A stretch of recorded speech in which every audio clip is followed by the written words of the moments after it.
Bir dil nasıl öğrenilir? Yeni bir dil öğrenmek, hem zihni açan bir serüven olabilir hem de kariyer fırsatları ve kişisel bağlantılar açısından büyüleyici avantajlar sunabilir.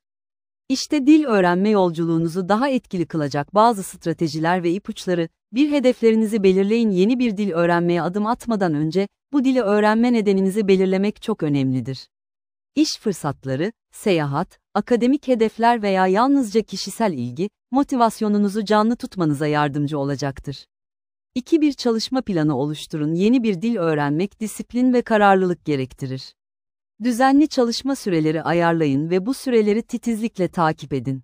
Kısa ama sık dersler, genellikle uzun ve seyrek derslerden daha etkili sonuçlar doğurur. 3 dilin temellerini öğrenin. Dil öğrenmeye başlarken, temel kelimeler ve gramer yapıları üzerine yoğunlaşmak elzemdir. Bu, dilin yapısını anlamanızı ve daha karmaşık konularla başa çıkmanızı kolaylaştırır. 4 farklı kaynaklar kullanın. Kitaplar ve ders kitapları. Mobil uygulamalar, örneğin Duolingo, Memrise, online kurslar. Videolar, podcastler, müzikler, çeşitli kaynaklar kullanarak öğrenme sürecinizi zenginleştirin.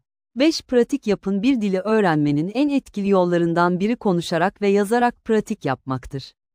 Dil değişim platformları veya dil partnerleri bulmak, günlük konuşma pratiği için harika bir fırsat sunar.